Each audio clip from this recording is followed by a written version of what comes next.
Hi everyone, welcome to the Inner West Library's Mindfulness and Poetry workshops. But before we begin, we'd like to acknowledge the traditional owners of the land on which we meet today, the Gadigal and Wangal people of the Eora Nation, and to pay our deepest respects to their elders, past, present and emerging, and to any First Australians watching today. Hope you enjoy it.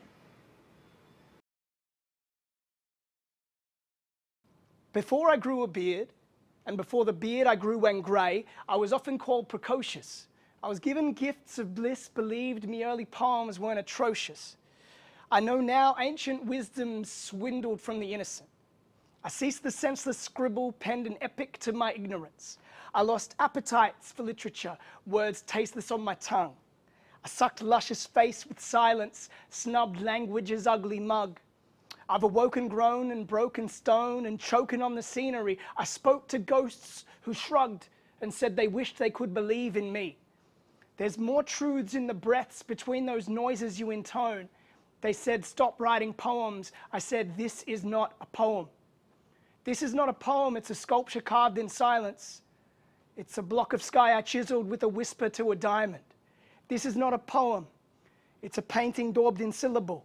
A portrait of a cortex too cerebral to be beautiful. This is not a poem, it's a dance of architecture. See the structure's vaulting columns pirouette into the ether. This is not a poem, it's music less than necessary. A lyric solo virtuoso void of groove, rhythm and melody. No, this was not, never was, couldn't be a poem. Truths are useless once they're spoken. Go ask the laughing mouth of ocean.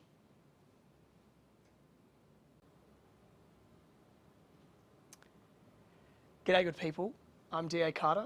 You've just seen a poem of mine called This Is Not a Poem, which is a performance piece I've just written recently. Now, whether you're coming to these workshops as an experienced writer and performer of poetry, or whether it's your first time writing, getting to grips with some ideas around writing and performing, welcome. This is a workshop series called Mind Your Writing. It's about mindfulness and writing. So this part is about focusing on breathing as you practice, read, and perform your poems. Now, if you haven't seen part 1 or 2, you might want to check those out as I introduce mindfulness and a mindful writing exercise.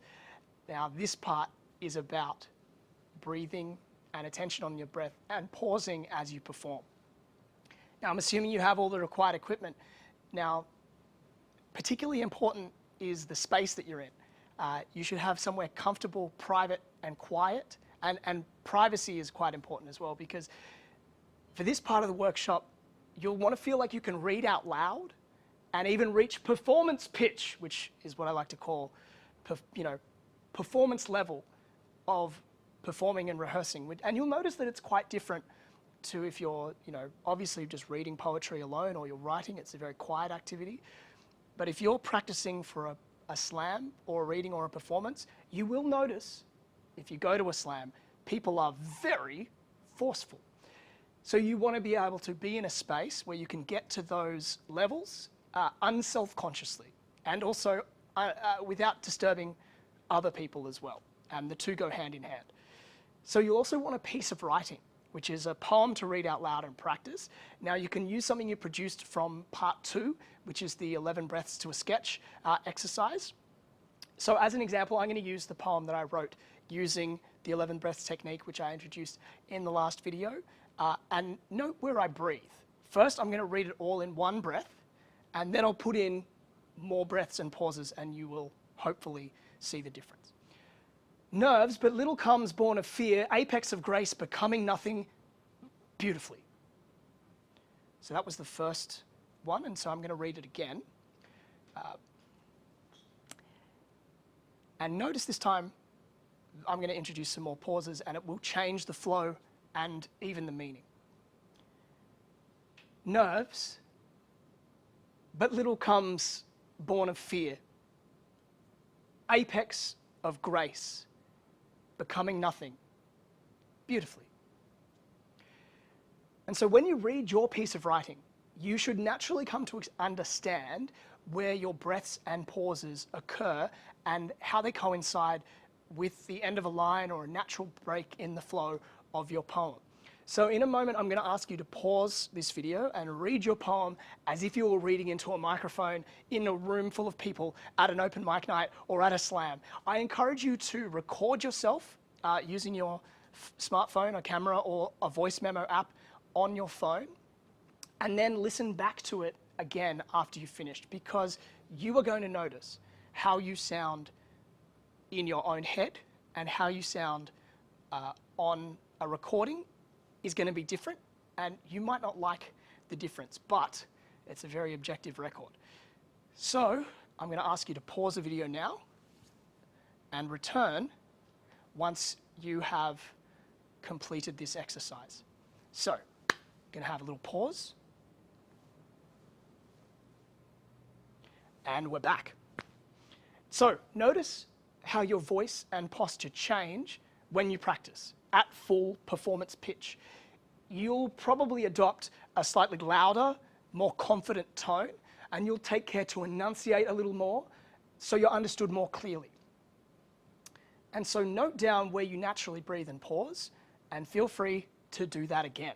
You're free to pause any video on the internet, by the way, at any time. So once you've listened back and you've reflected, how'd you go? How do you feel that you went? Did you nail it first time? Are you ready to go and perform in a slam? Or do you think that you have a long way to go and that you could be much better? This is all part of the process. Now, you might find that the process of reading changes how you feel about your own words, and that certain parts feel like they don't flow like they should. You might stumble, you might not be happy with how you do. This is perfectly normal. It's perfectly normal if you're writing for a performance that practicing changes how you feel and might even change what you want to write because you're not happy with certain sections. When you are writing for a performance, this is a very natural part of the writing and the editing process because the page and the stage are very different. And something you wrote on paper sounds different when it's spoken at performance pitch. So even if you're not writing for a slam, I do believe it's still very important to practice reading your poems before you read them out loud in public. Now, why is that? You've got the words in front of you. You shouldn't need to rehearse. You've read before. Well, the metaphor I like to use is like a gymnast. So a gymnast may be thinking about and planning their routine, but before a performance, they'll rehearse and rehearse and rehearse until it's completely locked in muscle memory. Now, your voice box and your mouth and your tongue are all muscles, and they, much like any other muscle, respond to training and they get their own muscle memory.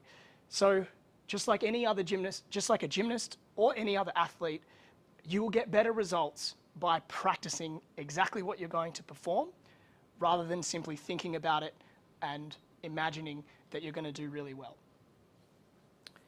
So there are many other elements that you can think about when you're reading and performing a poem, such as tone, pace, and dynamics in volume. As you've watched this series, you've probably seen the poetry performances that are at the start of these videos.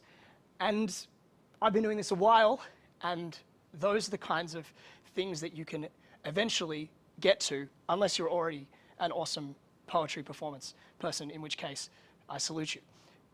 But before you can play with all those elements, tone, pace, dynamics, you should be confident about the flow of your poem, which means paying attention to the breath and the pausing in your poems and where they add emphasis and meaning, and then you can add all the other layers. So that's the end of this workshop series, the 3 parts. I'd very much like to give this workshop or one similar to it in person so I could hear your work and answer any questions and give you feedback, but that's going to happen in the future. So for now, what I've been able to cover in the 3 parts of this workshop are the connection between mindfulness and writing, breathing and writing exercise, and reading and performing poetry with a focus on breath control and pauses. I hope you found these workshops useful, and all the best with your poetry and performing.